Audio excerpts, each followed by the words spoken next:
Hello everybody, welcome back. So we're going to have a look at Algorand, and before I even start the video I might as well say there's nothing particularly interesting about it right now. The only reason I thought I'd make the video is because it's one of those coins that I like to buy and accumulate pretty much throughout, because the whole idea, the concept of CBDCs, to me is an inevitability. It's something that is going to happen, and so there's a number of coins that I buy, not based on their charts. I mean, I like to pick them up at good levels, but there's some things that just get bought, thrown into my ledger, sit tight, wait, and for I suppose a fundamental type buy, almost like a stock in a way.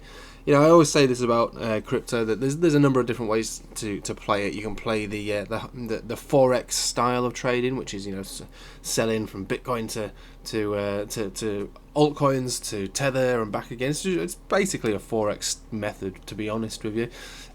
Or you can go down the route of buying fundamentals, like trading stocks. Like, I expect Microsoft to be this value in the future because this, that, and the other. So I mean that's kind of what I do with these CBDC type coins. There's a number of them, obviously you probably know all about them, but one of the ones I guess is Algorand, and Algorand to me is a very boring looking chart, I have to say, and it's not particularly bullish either, but it does point to a larger direction, as in, like, from here I would expect it to reach its all-time high and beyond over time. So to buy it at these low levels, even if it does come down further, it's just a matter of waiting for me, and that's the deal. So first of all, we'll look at it on Tether on the weekly, and it's pretty much a carbon copy of the way that Bitcoin is behaving right now, crashing all the way back down to green 50 exponential on the weekly, having a nice bounce, like a really nice bounce. Let's just measure this, see how it compared to Bitcoin's 40%. Outperformed Bitcoin on its bounce. That's what you'd expect from any altcoin. Even this one here, what did we do? 35%. Yeah, not so bad. And so far we are above it still, and being above this green 50 exponential is kind of key to any kind of chart that we're looking at the moment, because breaking down from below this zone would signify a lot lower lows over time, bear market territory really, closing weeklies below it. But again, so far so good. Same with Bitcoin, so far so good. So we play the range that play the cards we've been given. They're not particularly good cards, but they're still cards all the same. Still got to play. I'm not going to fold. I'm going to continue to play them. And again, time is the greatest healer, especially when we're looking at something like this, which is one of the major contenders for a CBDC. Anyway, the weekly, like I say, it's holding up just like Bitcoin, doing exactly what Bitcoin's doing. But if we have a look at it on the daily, it's looking pretty pathetic, pretty bad. But again, compare this to Bitcoin on the daily. You can see me trading on the 15-minute chart there, something's wrong. But yeah, compared to Bitcoin, it's still slightly better, but as far as its posturing is concerned, it's pretty much exactly the same. Being rejected from the 10 exponential, also the 200 exponential. It's not as bad as Bitcoin, but because it's an altcoin, it could potentially get a lot worse, because it's vulnerable to Bitcoin's moves. If Bitcoin goes down, it goes down. If Bitcoin goes up, it goes up. It's a kind of a very nondescript chart right now, more or less following exactly what Bitcoin's doing. So, my opinion of Bitcoin, I've just made a video on Bitcoin. My expectation is that Bitcoin is going to go sideways and probably reaccumulate between about 28 to, I know it sounds crazy, but maybe as much as 50,000, So again, a 90% range of accumulation, which is not uncommon for altcoins to be accumulating around those levels. But for Bitcoin, I suppose that's quite a large range to accumulate. But the market is almost melding into one, altcoins and Bitcoin. That Bitcoin dominance is still below 50. So in many ways, you could almost argue that some of the altcoins, like Ethereum, for instance, might even be carrying Bitcoin on its back. I know that the market cap of Bitcoin is twice that of Ethereum, more than twice that. But again, overall, there's still a lot of interest in altcoins. So the party is still on in many ways for the overall picture of the cryptocurrency market. And it's not so much that Bitcoin carries everything else. There are a lot of altcoins that seem to be taking on life of their own, whether it be for fundamental reasons or still a strong looking chart. So we do have to play everything with what we're looking at. But personally, when I look at Algorand, there's nothing really to write home about. It's very much exactly the same chart as Bitcoin, even though the moving averages are slightly different, but they're more or less is reacting in the same way. So the 4-hourly is above all moving averages apart from the major lows. So we've got the I was trying to say the highest term time frames. We've got the 200 up here. We've got the 50 here, which is where we're having the problem. The 50 exponential is where we're finding issues. And again, towards the top of the Bollinger Band. I think if this one does continue to play out in a sideways and up fashion on the 4-hourly, then it's going to take a few days for any kind of uptrend to take place on this one. And for me, if we really look at it, it's going to be based upon the daily. And if we are able to reclaim not just the 10 exponential, which is around about 94 cents, and then the 200 exponential, which is around about 96 cents, so really not much difference between the two of them as of today. Getting above there, we could end up having a further run up to about $1.07, which is where the center of that Bollinger Band is. Now it could run harder than that. It could go up to the 50 exponential, which is around about $1.16. This is all today's moving averages. They will be different tomorrow. They will be lower tomorrow, which is always the problem in a downtrend. We use moving averages, which in a downtrend get lower and lower and lower until they start to be reclaimed. At the moment, unfortunately, we are below all major moving averages, and so we have to bear that in mind, that potentially there's going to be more downside on this one. But it is a coin that I'm looking to buy into in almost an investment style. Like I say, the vast majority of it will go into my ledger and stay there for the right time to take out of the ledger and sell.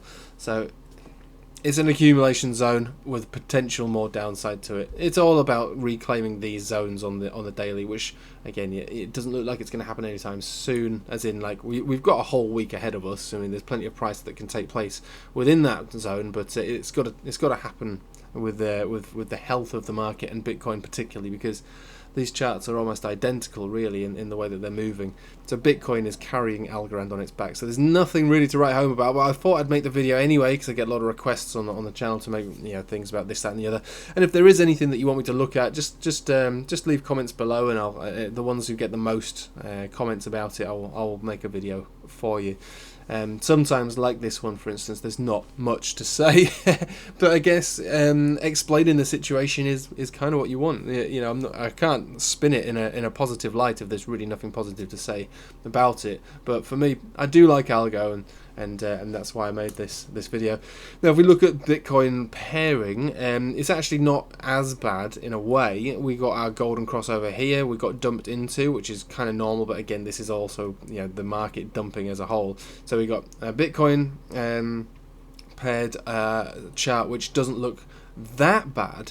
We are above the 200 exponential on this one, being respected on all these candlesticks and these wicks. So a closure, a wick. So that's coming in at around about 2,300 sats. But again, the chart isn't great. It's not great. It could be curling up and accumulating at this zone and going up into a uptrend. It could be, but it's not in an uptrend, obviously. But we're not as bearish on this one as we are when we look at it versus Tether. I mean, Tether's looking pretty nasty. It's looking pretty bad. But against Bitcoin, there is a glimmer of hope. We are still above the cloud as well. So again, I would be looking for this one potentially to hopefully reaccumulate from no lower than 2,300 sats. And if we did make a move up from here to the center of that Bollinger Band, that's a 6% move. Nothing particularly amazing. But remember, this is a Bitcoin paired sat chart. Okay, so if Bitcoin moves up and Algo moves up, then the Tether chart will move up also, which means that a 6 or 7% move on the Bitcoin pairing chart is obviously going to be more. Whether it's dollars, pounds, euros, tethers, it will be more on those. But this is the way that this chart looks to me. So the chart looks okay on Bitcoin pairing, but not particularly great on the. Well, it's pretty much nondescript, unfortunately, on Tether. However, I am relatively hopeful based upon the way that these weekly charts look. And again, this is there's nothing really amazing about this. It's pretty sideways, to be honest. But we are above the 20 weekly and bouncing from it 3 weeks in a row. 1, 2, 3, and moving up. But again, it's pretty sideways. Whereas if we look at Bitcoin on the weekly, not quite the same deal. We lost the 20 weekly a long time ago. But again, on Tether, we also lost the 20 weekly a long time ago. Now, the other thing about this on the weekly, just before I wrap this up, is that if you ever play the chart for, if you ever want to use the Ichimoku Cloud, it's a really powerful and useful indicator. And the way that it would work is that first you've got to look for a cross, and it's got to be above the cloud. We got that cross, we are above the cloud, but the cheeky span also needs to be above the cloud, which, to be honest, given the state of the way that this chart came into existence, which was through an enormous mega dump, the cloud is only just ending here. And again, this is weekly, so whether or not we take this to the bank and for what it is, we can't really say. But if we think about where this cloud is going to end, it's going to take another another 2 to 3 weeks before the Chiku span, maybe even 5 weeks, depending on where the price is, if it dumps massively, before we get this Chiku span out of the cloud.